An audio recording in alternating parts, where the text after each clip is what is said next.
Welcome to the Radiant Visalia podcast. Join us at one of our two services, 8:30 and 10:30 a.m. Download the Church Center app or visit our website, radiantvisalia.com, to stay connected with us. All right, enjoy. There is a heavenly city that I'm compelled to find.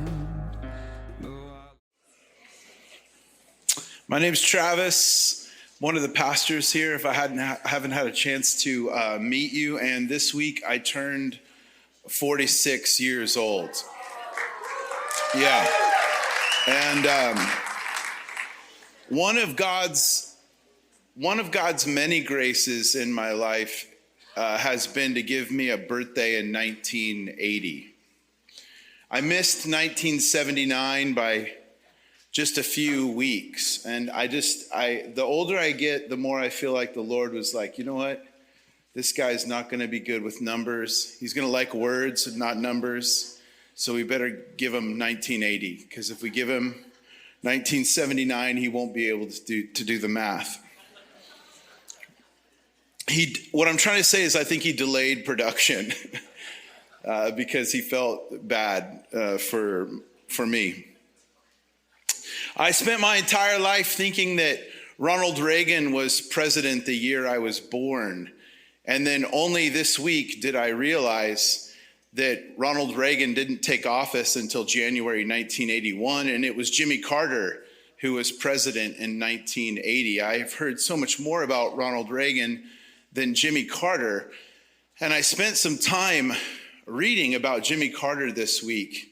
What a remarkable life. What an incredible guy. And, I know there were issues with having a humanitarian in office. And there was a reason that Reagan won by a landslide. I get it. But policy and politics aside, you don't have to agree with this guy, but you have to respect this guy. You have to respect this guy. I couldn't believe what I was reading. He's from Plains, Georgia. That's a town of 800 people. For some context, Radiant Church is 800 people. Of the 800 people, 50% of the population lived beneath the poverty line, and he had a family business farming peanuts. He literally made peanuts. He had a promising career in the Navy, but he came home when his dad got sick in 1953. The very next year, as he took over the family farm, there was a terrible drought, and that farm made $187 the entire year. He came out of nowhere, to win the Democratic nomination and then eventually the presidency, probably because we were all a little sick of Nixon and I wasn't there, right? But I'm guessing everyone was like, let's not do the Nixon thing again. Let's find something wholesome. This guy from Georgia works for us. So what I loved, what I couldn't get enough of, what I couldn't believe as I read, is that when he got out of office, he returned to his 2-bedroom home in Plains, Georgia. He could have lived anywhere. He could have done anything. He returned to where he was born. He met his wife when he was 3 years old because his mother, who was a nurse, took her mother to the hospital to have Rosalind. And then when she returned from the hospital, he remembers as a 3-year-old meeting her. They were married their entire lives.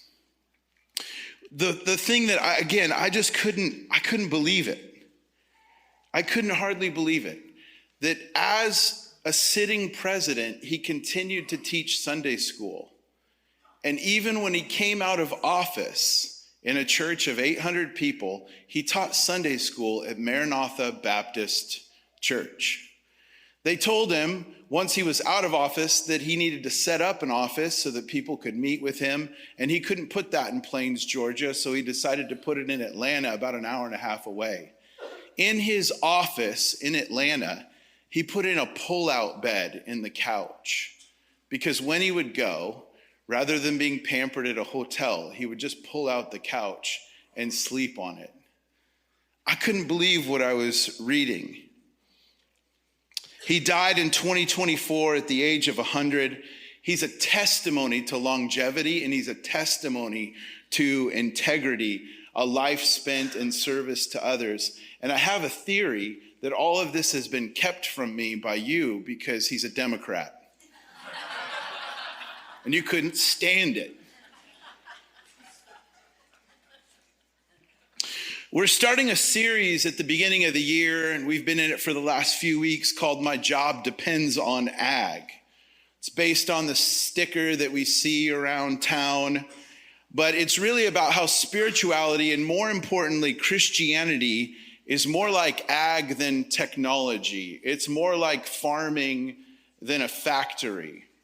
And the good news is we know a little bit about farming. Your baseline knowledge, even if you're not a farmer, is greater than those around you. How many of you have gotten a visit from somebody from out of town who's like, what's that big green bush? You know, and you're like, that's an orange tree. And they're like, I've never seen one before. What does that smell? That is a dairy. I've never smelled that before. You're like, what is going on? They're so removed from something that we know very well. Jesus consistently used metaphors and illustration from agriculture to help people understand what life with God is like. He also used these metaphors and these illustrations because he wanted people to grasp it. He wanted to put it on the bottom shelf for people like us. He wanted us to be able to understand it. So he talked about seeds, he talked about seasons, talked about harvest, talked about toil, talked about soil, right? And the good news is that Jesus wants to speak to us today in 2026, and he's going to use a language that we understand. How many of you have had a moment in life where you're like, oh, God doesn't speak English? He just accommodates us because he wants to reveal himself. He wants to speak a language we can understand. And so good news, he's trying to reach us with these same metaphors, these same illustrations to help us grow, right? We get it. We get farming. We grow 73% of the world's produce, or 78% of maybe just the US. I'm not sure.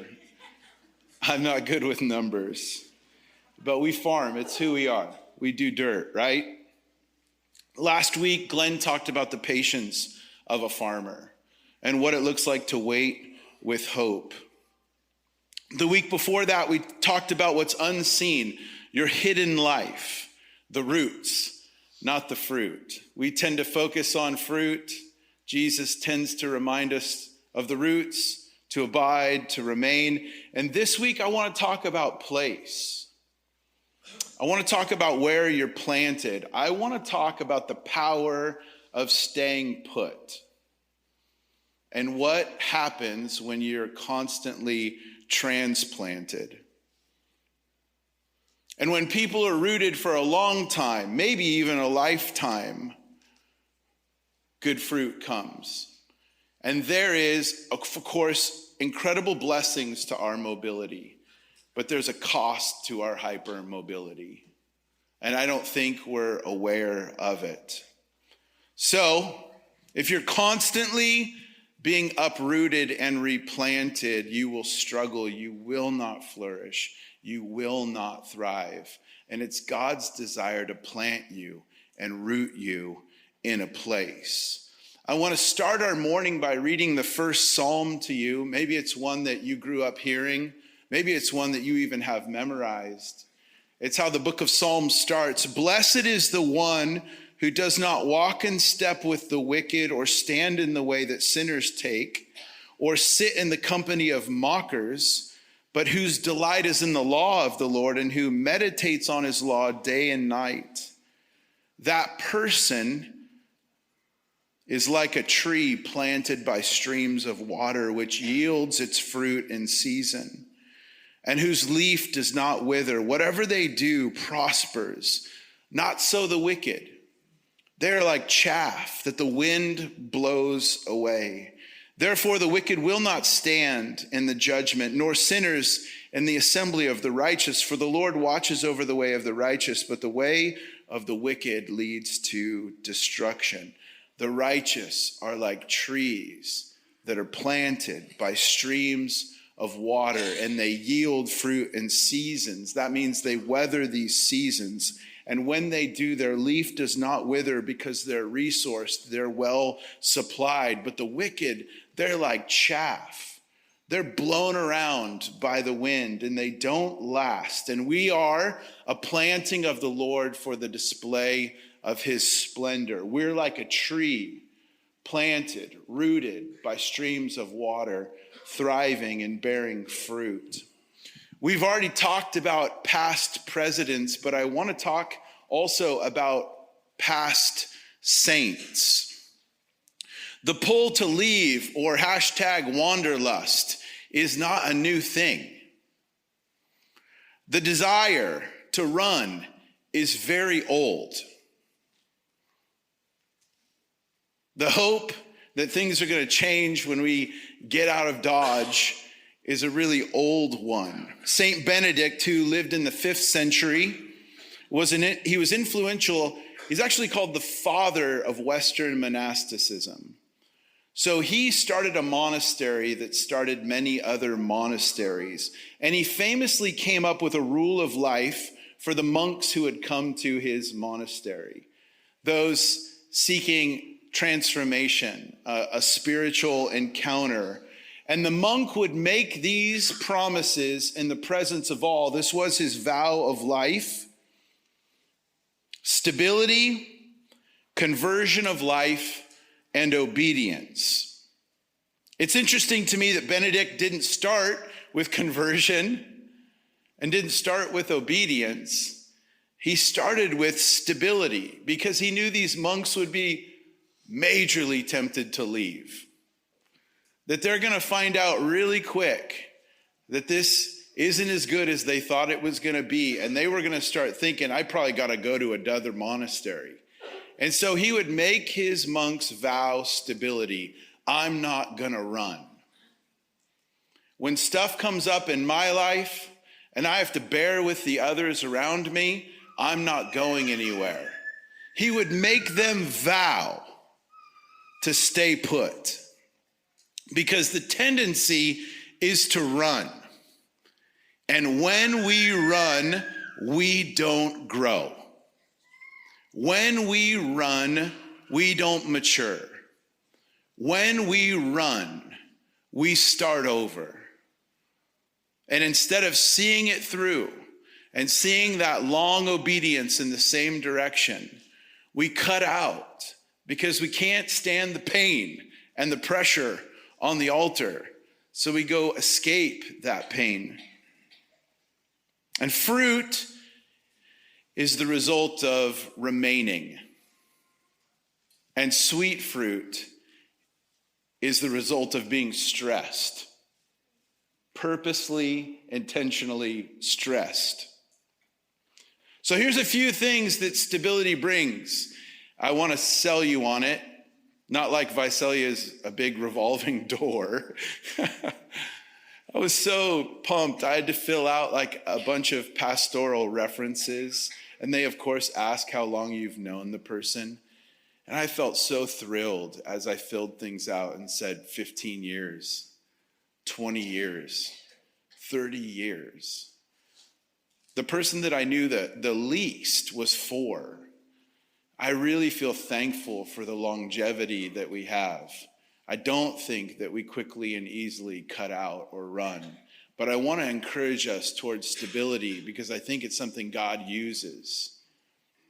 And our temptation is, like I said, to cut out. Stability brings one security. A place to call home is foundational in the great quest of becoming. Place is to person what womb is to child. When you have a safe place and love is expressed and basic needs are met, it's fertile soil for your body and soul to spring up. An American Psychological Association conducted a decade-long study to see if they could discern how moving affects people, and looking specifically at childhood moves. Moving is associated with lower levels of overall well-being, higher stress levels, and fewer positive social relationships.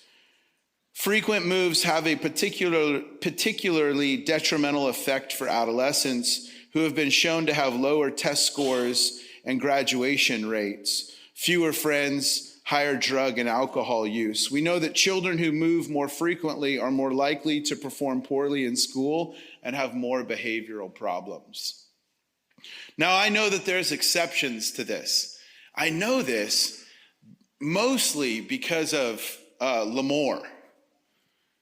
We always get these military families that I just love. And then right about the time you love them, they leave us. So I've stopped giving my heart to them, but they come, man. And it's like you've moved a lot in your lifetime. And you know another move's coming, but it's interesting. They land here and they really engage. And they seem well adjusted, and maybe that they're not on drugs. I don't know. They seem to be doing like really well. So I get it, that there's exceptions to this. And of course, I'm not trying to be legalistic about any of this. But I think we all know, and probably those that are on the base in Lemoore know, some people do better with the moving than others. Stability brings identity. The place that we grow up ends up making us who we are. We are the product of the places that we grow up. It's primary in our development. Most recently, I watched a biopic on Bruce Springsteen, and who is he without that place? Who is he, right? The creativity of Pele was produced by kicking around balled up rags and mangoes in the slums of Brazil. It's who he is. It's what made him. And when they gave him a real soccer ball, he was like, oh, this is much easier. They gave him cleats and he was kind of like, this is better than playing barefoot with rags. Number 3, besides identity, it brings a skilled mastery. God creates humanity, Adam and Eve, and then he places them in a garden, and then he gifts them with a particular place. And he says, be here, be fruitful, be multiplying, exercise dominion, rule over this place. God put man in the garden, and then he says, work it and keep it.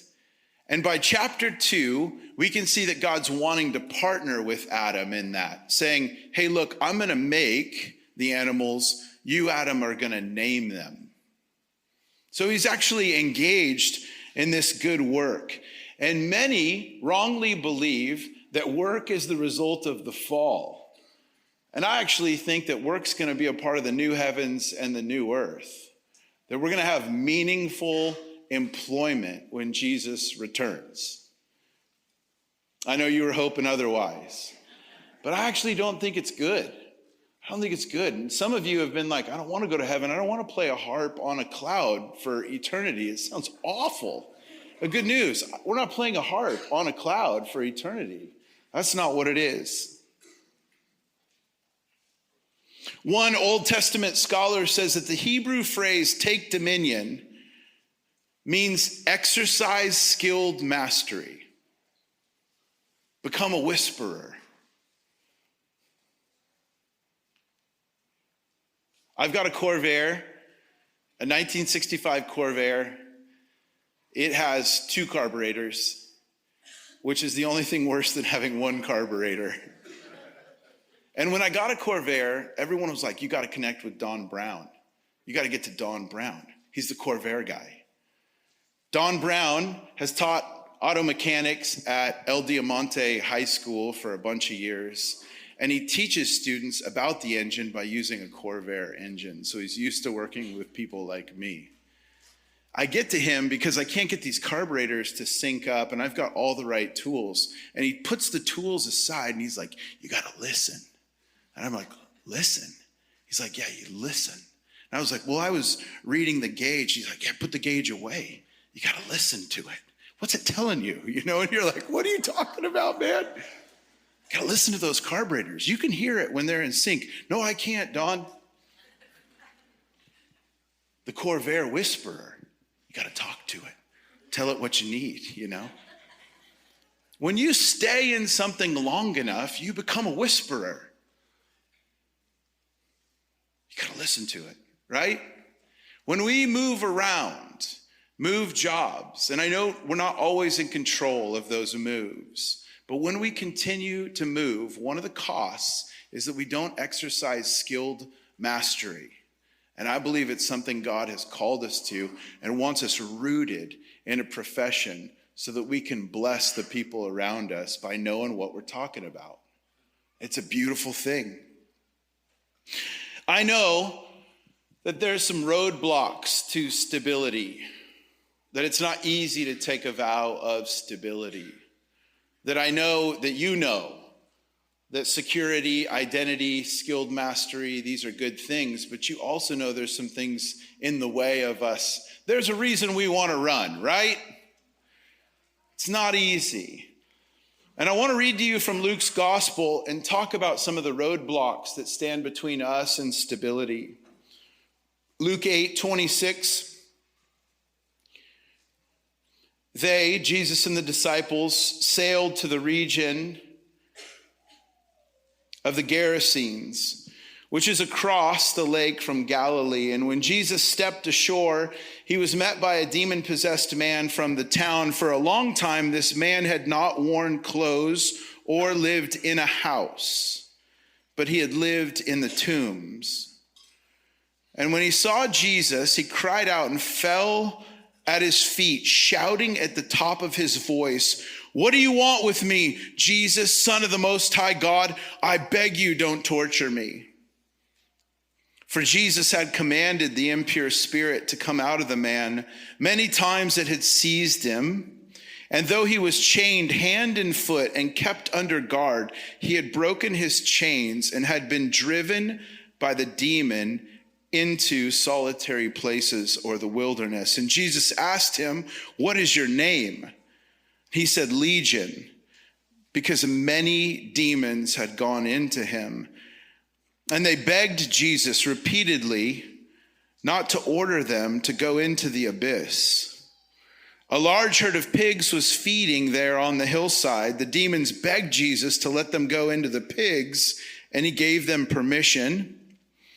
And when the demons came out of the man, they went into the pigs, and the herd rushed down the steep bank into the lake and was drowned.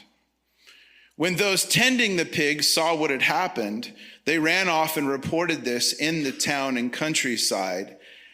And the people went out to see what had happened. When they came to Jesus, they found the man from whom the demons had gone out, sitting at Jesus' feet, dressed in his right mind, and they were afraid.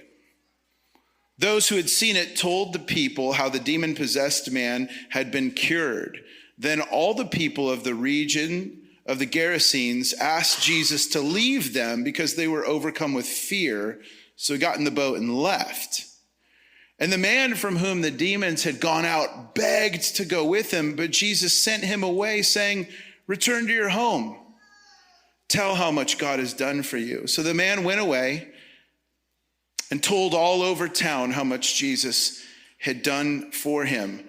Like, there's a lot to consider in this passage. I believe this is very perplexing. There's a lot of things going on here.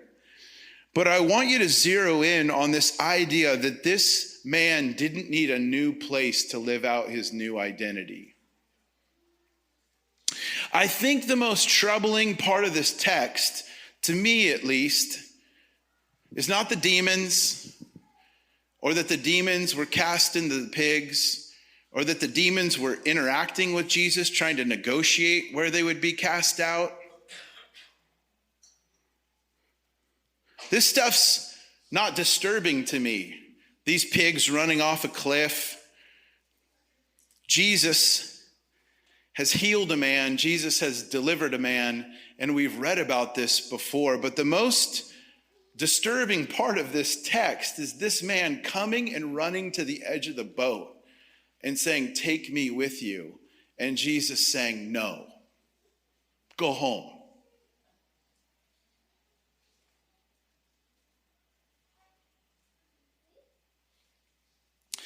I think this is really difficult because this is Jesus. 25 times in the Gospels, he says, "Come, follow me." And he says that to people who didn't want to follow him. They weren't asking, "Can I follow you?" They were like fishing. And he's like, "Hey, you, come follow me." And they did.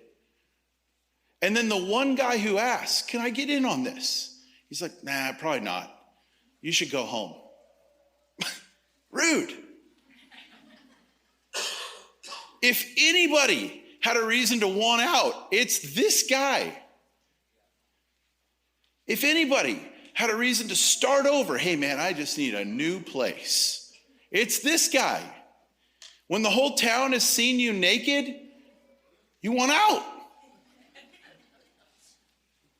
You remember the Southwest commercials where something embarrassing would happen, and then they would say, "Want to get away?" And they would offer cheap flights.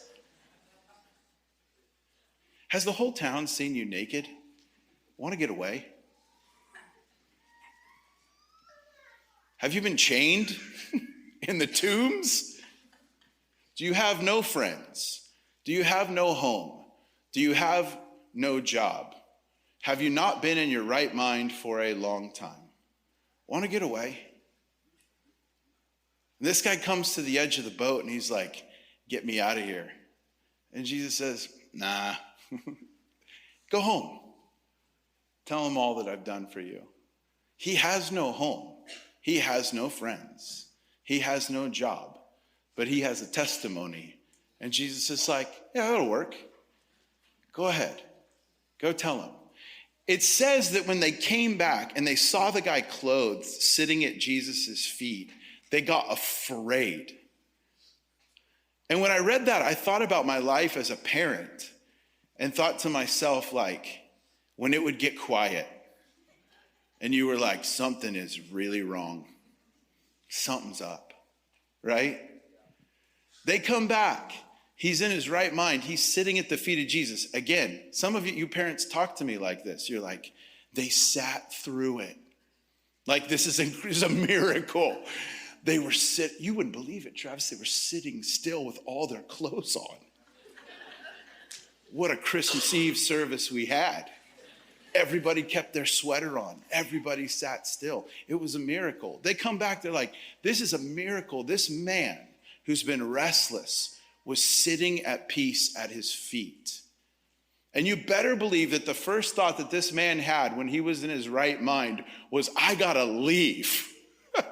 He gets his mind back and he's like, "Wow, how long have I been naked?" And they're like, "Long time." And he's like, "I gotta get out of here." No. You gotta go back. Tell him what Jesus has done for you. This passage to me confronts a tendency in us that we need something new to live out our new identity. If we had a new job, then we could live out this new calling God's placed on our lives. And this man found the freedom to stay put. Have you ever experienced that freedom? I know what we think of when we think of freedom is I can go and do whatever I want. But this man found the freedom to stay, to not go. Is it possible to live this new identity with the same old family? Dang it. Is it possible to live the new life with the same old job? Yeah, probably. Is it possible to live a new identity with the same old circumstances? I think it is. Is it possible to live a new identity with the whole town gossiping about you? Jesus thinks so.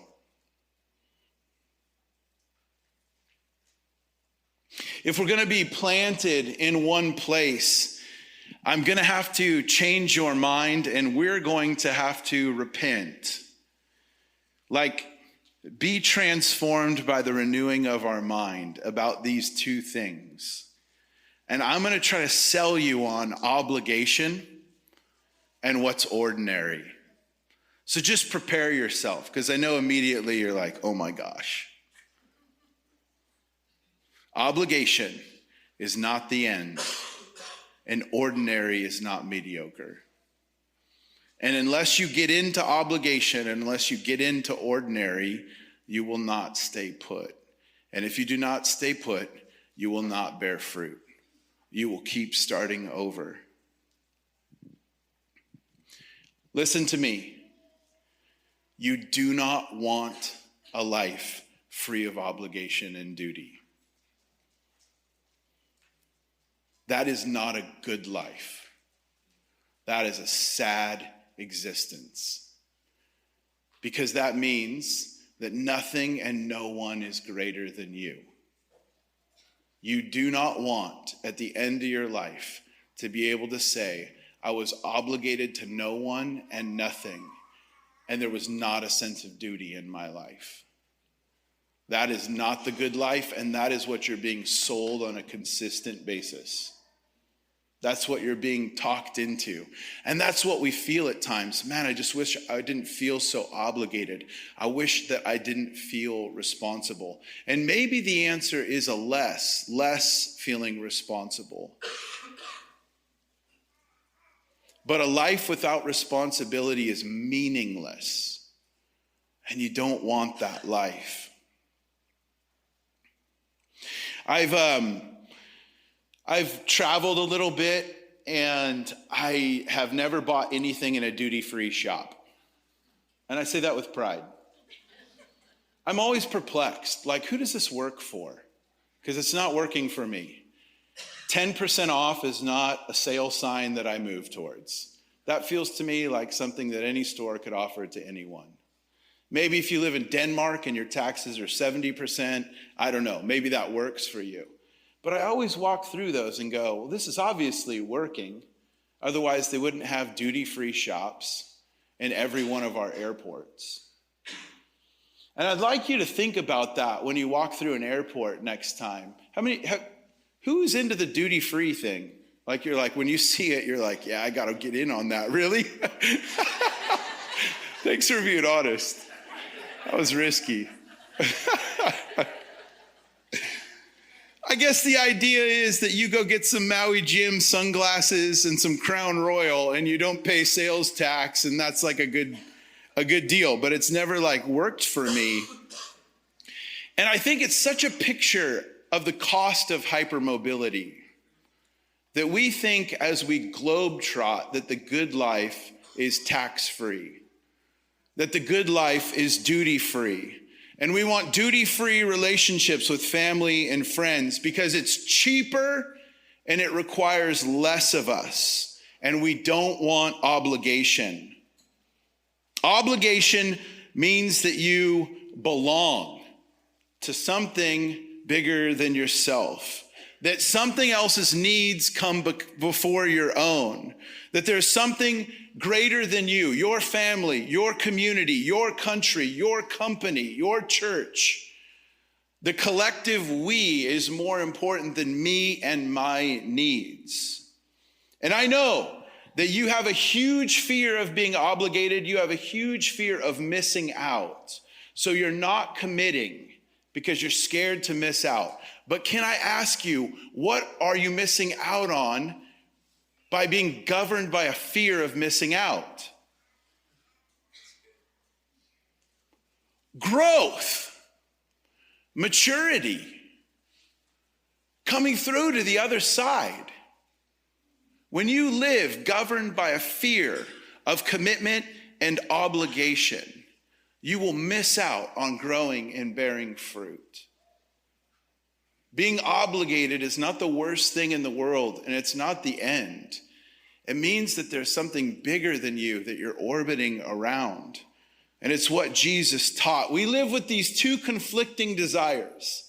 We live with a desire for autonomy. I do what I want, when I want. I go where I want. I eat what I want. No one tells me what to do. That desire is alive and well in me. And then the other desire that you and I have is a deep desire to belong. And these are at war with one another. Because to belong to something means that you're membered. It means that what you do affects me and what I do affects you. And so we're living with this idea. Like, I was so proud of the members who stood up last week. And I listened to it on the way home from San Francisco. And I was crying and like hooting and hollering in my car as people said, I found where I belong. Especially with a Nigerian accent. I was like, yes. Yeah, I found where I belong. But understand that belonging, that desire in you to belong, it comes with obligation. We're obligated to the things that we belong to. And we're not there just to receive. The Bible says that we should bear with one another. And that's what's coming next.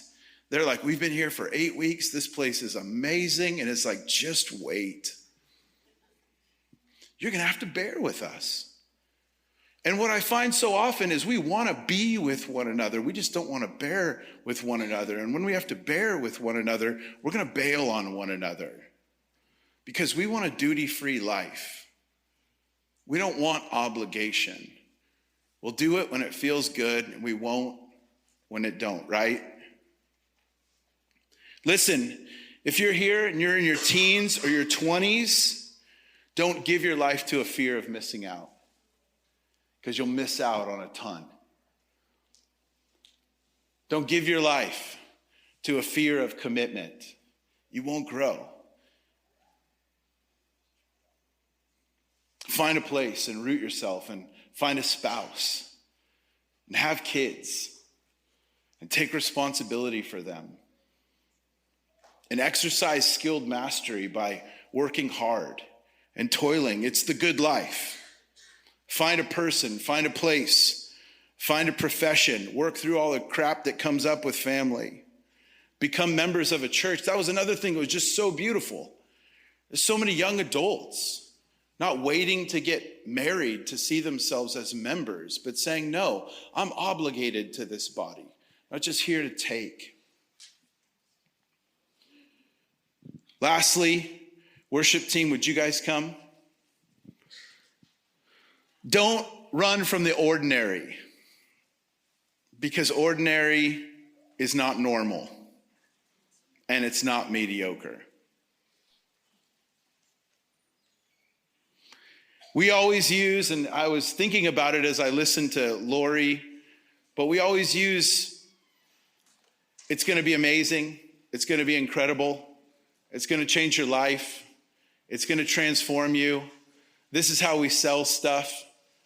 It's going to be incredible. It's going to be extraordinary. These words are normal and losing their effects on us.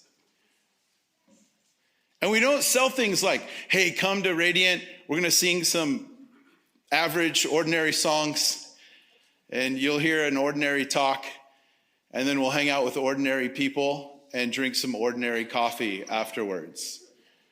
Do you want to come? You know, come to the marriage conference. You're going to get in the ordinary fight that you normally get in with your wife. And then you're going to kind of make up in the ordinary way by the end of the day. That's just not how we sell stuff. My student is just an ordinary student at Viva Blunt Elementary, is not a bumper sticker on anyone's car. That's not the way this works. We want our lives to have impact. We want our lives to be great. We want our lives to bear fruit. We want big results. We want payoff. But here's the thing that I'm discovering late in life. No one has extraordinary anything without a bunch of ordinary, without a bunch of routine. That's the difference. Great people do consistently what you and I do occasionally. That's the difference. And want to know what the difference is between ordinary and extraordinary? It's being okay with the ordinary, the routine. In music, the person who's great was into ordinary scales and normally practiced. And they did consistently what you and I do occasionally. What about basketball? Everyone, we know Mamba mentality, that you're going to finish a game. I've heard so many stories of that guy being in the gym 2 hours before everybody else, taking free throws. And he was more okay with ordinary than you are. You can't do anything or be anything extraordinary without routine Bible reading. You look at a person and you're like, wow, look at their Bible knowledge. You know what that is? They didn't give up in Leviticus. They were just like, well, I don't get this at all, but I'm just going to keep trucking. And they did for 40 years. And students and parents, listen, parents, quantity time is better than quality time. Quality time is no match for quantity time. You can't take a kid to Disneyland and make up for not being in their life for 3 years. Quantity time is important. The ordinary is essential. And if we're going to stay put and refuse to run, we're going to have to get into our ordinary jobs and our ordinary marriages and the ordinary people around us. And guess what? When we run and we think the next church is extraordinary, you find out in 6 months, yeah, this is the same deal. I'm the same person and so are they. And so now the work begins. To be a disciple of Jesus, at the root of that word disciple, and many of us would call ourselves one, is the word discipline. Dang it. No one says that during an altar call because nobody would respond. Who here wants to become a disciplined one? Jeez. A disciplined one. A disciple. I'll leave you with this. This is a sign posted in a radical Christian community house, like a sort of new monasticism like Benedict started. And the sign inside this radical Christian discipleship house says, everybody wants a revolution, but nobody wants to do the dishes.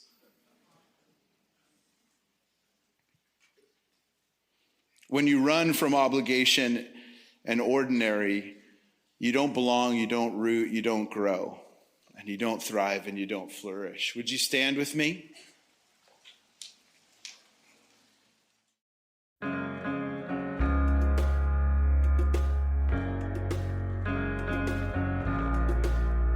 Thanks for listening. We want to be a resource for you as you walk with Jesus. So please connect with us at radiantvisalia.com. Until next time. There is a heavenly city that I'm compelled to find. Though I love the flowers and trees and the smell of the grinding sea and all the beautiful things here in life. And I'm a pilgrim here on the side of the great divide.